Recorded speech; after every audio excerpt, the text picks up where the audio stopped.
Midday in Douala, Cameroon's economic capital city. Ladies and gentlemen, thanks for joining us on our midday edition of the Bilingual Newscast, live from our central news desk. We have the first part in the French language with Julien Bert-Bissay. Julien Bert-Bissay, good afternoon.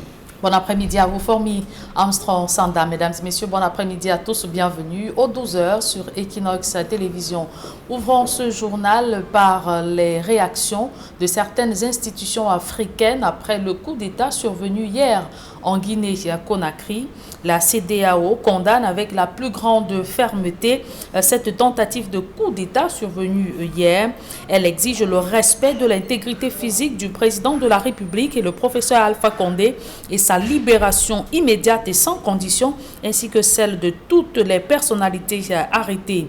Elle exige également le retour à l'ordre constitutionnel sous peine de sanctions. La CEDEAO réaffirme sa désapprobation de tout changement politique anticonstitutionnel.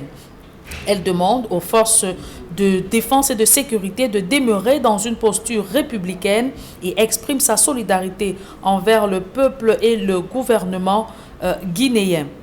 Et il faut rappeler que le président en exercice de l'Union africaine, Félix Tshisekedi, et le président de la Commission de l'Union africaine, Moussa Faki Mahamat, condamnent toute prise de pouvoir par la force et demandent la libération immédiate du président Alpha Condé.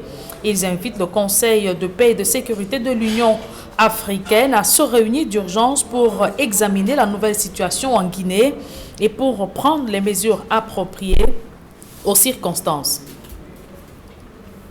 Et il faut rappeler que les choses sont allées très vite hier dimanche 5 septembre 2021. Dès la matinée, des tirs nourris ont été entendus près du palais présidentiel. Plus tard dans la journée, on a appris l'arrestation du professeur Alpha Condé, arrestation revendiquée par le groupement des forces spéciales. Cette unité d'élite de l'armée guinéenne est commandée par le lieutenant-colonel Mamadi Doumbouya. Les putschistes qui ont filmé le président de la République dans une chemise entrouverte et pieds nus disent avoir agi dans l'intérêt du peuple guinéen.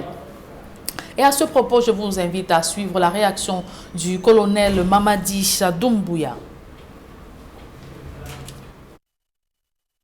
La politisation à outrance de l'administration publique, la gabegie financière, la pauvreté et la corruption endémique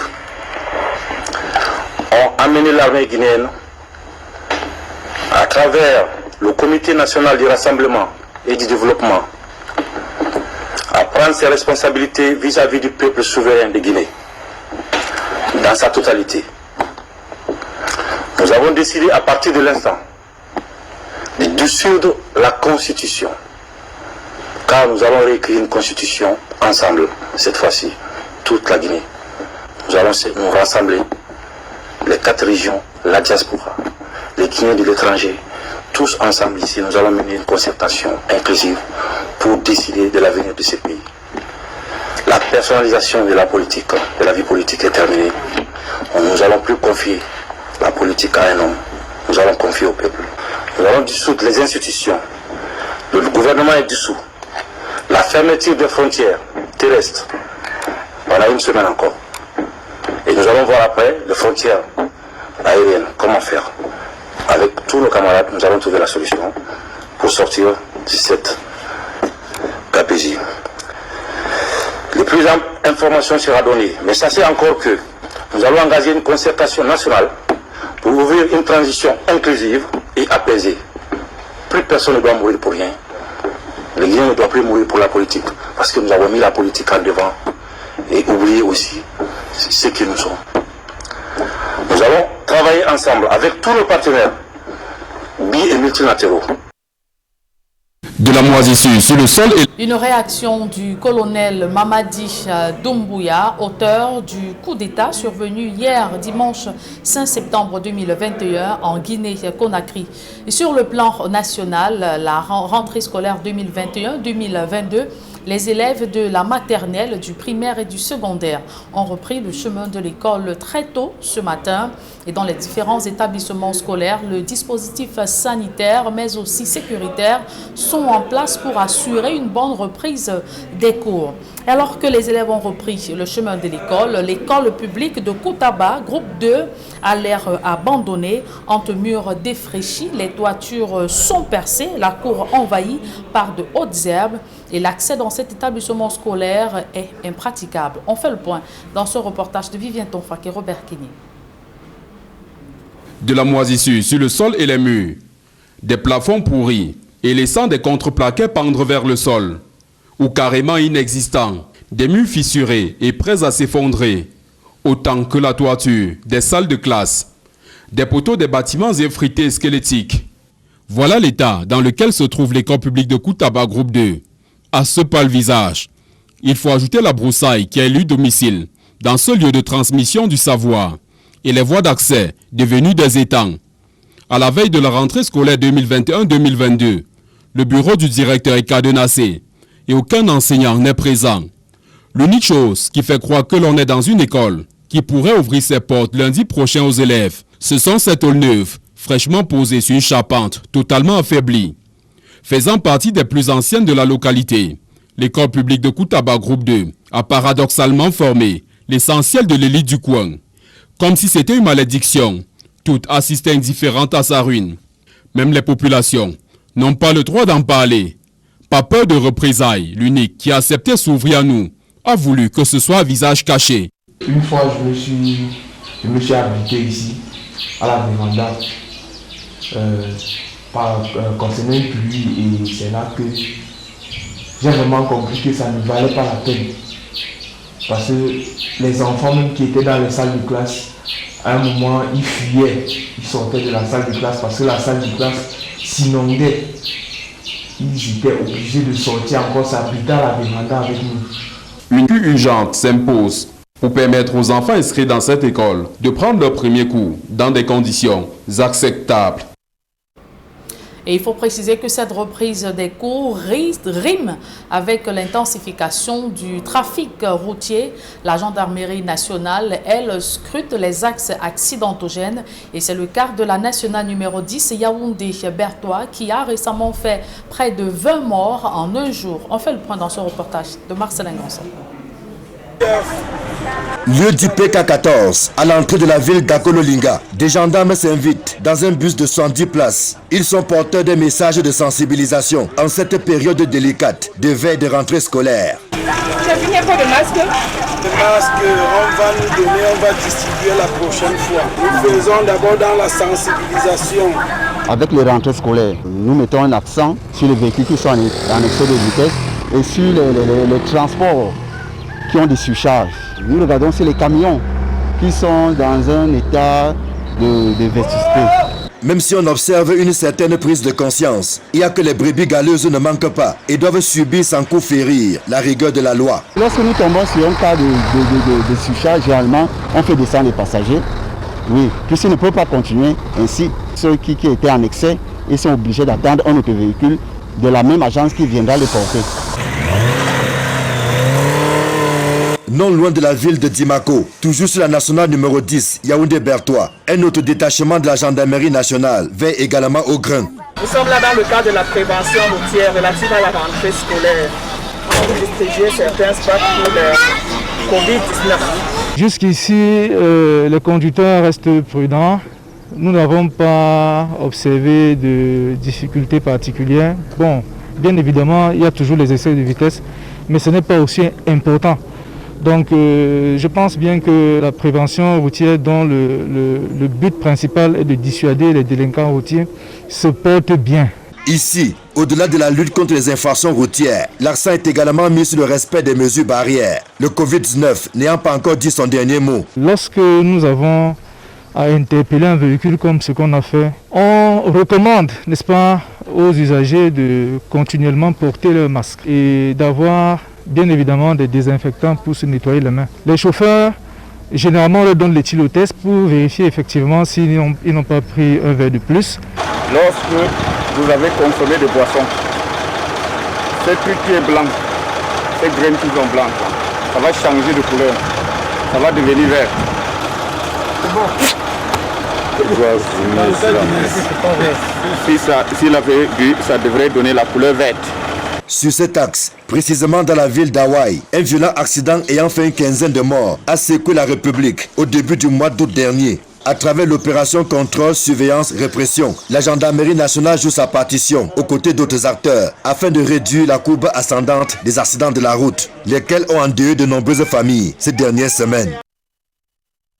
Et les populations du quartier Mabanda dans le 4e arrondissement de la ville de Douala peinent ou ont des difficultés à rallier d'autres coins de la ville du fait du mauvais état de la route qui s'est aggravé avec la venue des pluies diluviennes qui s'abattent sur la ville.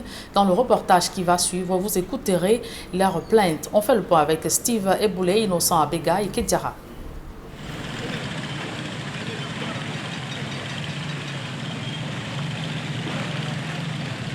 Mabanda Carrefour Aladi, dans le 4e arrondissement de la ville de Douala. Les populations sont aux abois du fait du mauvais état de la route. Pour entrer, ce n'est pas facile. Tu vois l'état de la route de Kitang de Aladji pour Chico. Il n'y a pas moyen de traverser avec les mares d'eau partout. Et les enfants, dans bientôt, l'école va commencer. Je ne sais pas si on va le porter qu'avec la pirogue ou sur la tête, je ne sais pas. Vous-même, vous voyez. S'il est déjà difficile de circuler dans le coin en saison sèche, l'arrivée de la saison de pluie a fait de cette route une piste cacaoyère jonchée de nids de poules, plan jusqu'à ras-bord d'eau de pluie, ce qui fort évidemment rend son accès impraticable. Et je viens de vous parler tout à l'heure, ça ne fait même pas 10 minutes en traversant dans l'eau là. Vous avez vu comment la route s'est cassée. Je suis calé dans l'eau, il fallait les gens venir m'aider pour traverser l'eau. Je ne sais pas vraiment ce que je peux vous dire. Je suis vraiment dépassé. Comme cet homme, porteur de handicap, l'ensemble des riverains du quartier Mabanda bravent cette réalité depuis plusieurs semaines. Mon frère, la route c'est trop gâtée. Même toi, tu vas voir ça, non? C'est trop gâté. Jusqu'à pour quitter ici à Carrefour Aladji, arriver là-bas à Carrefour Chico, ce n'est pas facile. Quand on entre dans l'eau comme ça gâte la moto. Vraiment, c'est fort. Je ne manque pas. Résultat des courses, le prix du transport a été revu au double pour le plus grand malheur des usagers. Souvent, je paye 1000 francs. Maintenant, là, on paye 2000. Parce que la route n'est pas bien. Quand lui-même il prend l'argent, toi-même, tu vois comment il souffre. La route est tellement mauvaise. On ne s'en sort pas. Je ne sais pas si le gouvernement peut nous aider à verser même quelques terres pour que nous on puisse traverser. C'est une réalité qui se vit dans la plupart des villes du Cameroun. Les riverains soupirent désormais après une réponse prompte des autorités. Et cette note en sport avant de mettre un terme à la première partie de ce journal éliminatoire du Mondial 2022. Les Lions indomptables du Cameroun affrontent ce soir dès 20h les éléphants de la Côte d'Ivoire. C'est un match à ne surtout pas manquer. La suite de ce journal est en langue anglaise avec vous, Formi Armstrong Sanda. Good day once again. Good day once again, Julian Bertubisa. Good day once again, ladies and gentlemen. Thanks for joining us in the second segment of information. We begin with the reaction of the African Union and the African Union Commission. The African Union's president, His Excellency Felix Tshisekedi, who is president of the Democratic Republic of Congo, and the chairman of the African Union Commission, Musa Faki Mahamat, have condemned the forceful takeover of power in the West African nation of Guinea-Conakry. In a press release, Faki and Tshisekedi called on the immediate release of Alpha Condé, president of the country, that is Guinea-Conakry. They went further to call on the Peace and Security Commission of the African Union to intervene in the situation. And it is just coming as one of the latest reports, reactions of institutions within the African continent and even out of the African continent. It should also be recalled that that is the Secretary General of the United Nations Organization has also reacted, and we shall be coming back to the reaction of Antonio Guterres in subsequent editions of information. Still in those editions, you shall also be getting the reactions of other institutions like the West African Economic Bloc, that is the ECOWAS, which has reacted through its president, Nana Addo, who is the president of Ghana. But what actually happened in Guinea, the soldiers in the country are saying that they have detained the president and taken control of the country. Soldiers said in a short video on state television on September the 5th that they had dissolved the constitution and the government in the West African nation of Guinea-Conakry. Colonel Mamadi Doumbouya said President Alpha Condé was in custody following hours of gunshots and gunfire in the political capital city Conakry of the country, and warnings for people to go home. Support, and the people indicated he was speaking on behalf of the coup plotters, said and stated in that broadcast that if you see the state of our roads, of our hospital, it is time for us to take up matters into our hands. That was one of the key declarations of Doumbouya, who said on state television, with Guinea's red, yellow and green flag dropped on his shoulders, the colonel pledged for a transition government that will not harm the nation of Guinea. Soldiers flooded the streets of Guinea-Conakry, blocking key roads with confusion abound among civilians, before Doumbouya released a video on social media citing the trampling of rights of citizens and the disrespect of democratic principles as motivations for the army overthrow in the nation. We come back to Cameroon to talk back to school. You already know that today was day one of the 2021-2022 school year, as in the economic capital city, kids were seen as the very early hours of the morning getting to their various campuses. But it was going to be a rather difficult environment in the northwest and southwest English-speaking regions of Cameroon, with the impacts of the armed conflict that has been going on for 4 years now. Authorities have, however, intensified campaigns urging and convincing parents to send their kids to school. One of those is Fowan Lawrence, who is Senior Divisional Officer for the Indian Division of the Southwest region of Cameroon. As of the late hours of yesterday, Sunday, he was moving from one neighborhood to the other in the Indian Divisional Chief Town of Mundemba, talking to parents, as Derek Jato tells us from the Southwest. Division has recorded some ugly scenes recently, from the abduction of government officials to the attack on a military convoy which resulted to casualties, must have had a toll on the population. And Sunday, September 5, 2021, saw Fowan Lawrence, the Senior Divisional Officer for the said division, on foot, making stops for a one-on-one talk, and the topic is back to school as he moved from one neighborhood to another. I've taught almost all the quarters of Mundemba town. The future of your children should not be sacrificed for anything. He pleaded with those he met to spread the message of effective school resumption in Indian Division, reminding parents that their financial situation has been understood by his office.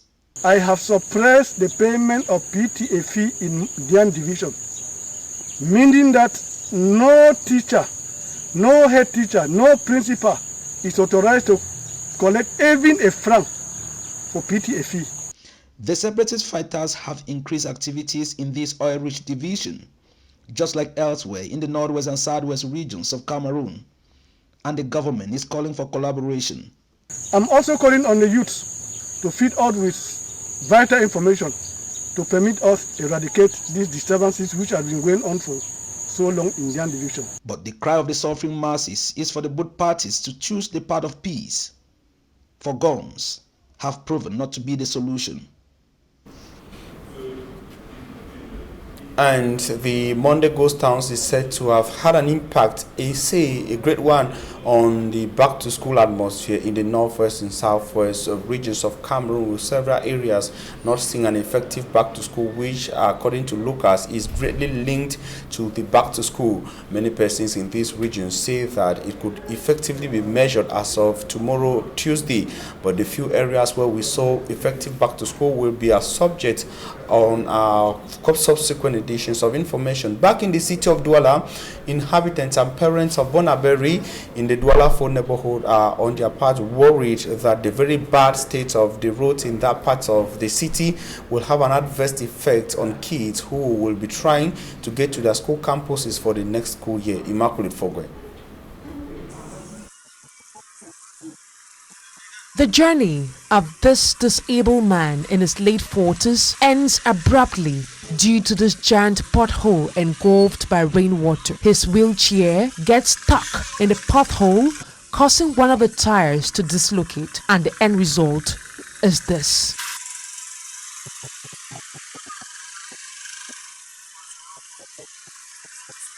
He is later saved by some good Samaritans who managed to carry him out of the pothole. The services of a welder is later needed.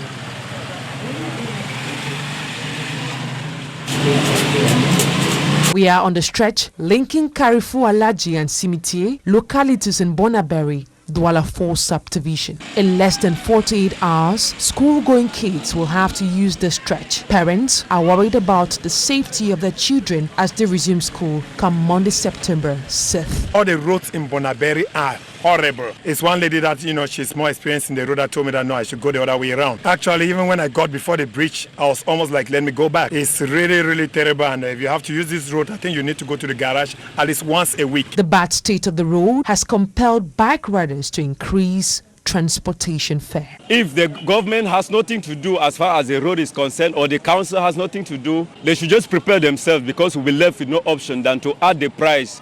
Because even considering the price of the bikes in the market, they have also gone high, and the price here stands the same. So we are begging that parents should prepare themselves, that as school reopens this coming Monday, they should prepare to pay us at a different price, because we can no longer take it. It is unbearable. Just like these inhabitants, civil orders continue to endure the ordeals of dilapidated roads in the Republic of Cameroon. And another task within the new school year will also be a fight against the coronavirus pandemic at a time when the Delta variant of the COVID-19 is rocking Cameroon with a disturbing twist recorded in the northwest region of the country. Several cases have been recorded in different health districts of the region. A focus on the Bafut Health District in the Mezam Division, where over 20 coronavirus cases were recorded in less than 1 week, as Mbostela tells us from Bamenda. Statistics from the Northwest Regional Delegation for Public Health reveal that the Northwest region is gradually moving into the third wave of the coronavirus pandemic, as the number of new cases have been increasing. Between August 23rd and 28, 2021, 6 deaths were recorded, and this figure could be higher. The Bafut Health District recorded 20 new cases, the second highest after Bamenda. That way the matter will be serious, so but after some time now, some people they decide say COVID-19 no day, and then so all manner it will be loose for the way the nose mask. Bafut is likely to see an increase in new cases by this October. This prediction came in the wake of a known respect of barrier measures as already witnessed, particularly at funerals and in the market. With just over 23,000 of the target population vaccinated in the Northwest region, the new coronavirus variant, the Delta variant, could be more contagious. If care is not taken, the Bafut Health District may contribute in increasing the case counts nationally. This is what Lawrence Ngwakongo, Mayor of Bafut, is avoiding. We came in as the council to see into it that we protect the lives of the Bafuman by starting by giving this nose mask and disinfecting the taxis that are applying the Bafut road. We have our second step to have a control station and so, whereby every vehicle that passes will stop there for control, and we give free nose masks at the control point and we disinfect the vehicles. So far in the Northwest region, a total of 23,326 persons out of a target 56,041 persons have received a dose of either Sinopharm, AstraZeneca or the Johnson & Johnson coronavirus vaccines available in Cameroon. But according to the World Health Organization, physical distancing, hand hygiene, the wearing of face masks can help in stopping the spread. Stella from Bamenda, that we end the midday news on Equinox Television. We want to thank you for your keen attention, but we promise to be back here tomorrow at 7 a.m. God willing. Meantime, information continues on Equinox. At 6 p.m. you will have a full newscast in the English language, and at 8 p.m. a full newscast in the French language. Julien, see you tomorrow at 7 a.m. On se revoit demain à 7h. S'il plaît à Dieu, Formi Armstrong Sanda. Mesdames et messieurs, merci d'avoir suivi cette édition bilingue du journal. Retrouvez dans quelques secondes Florence Tchengue et Nadine Yambo pour votre quotidien santé.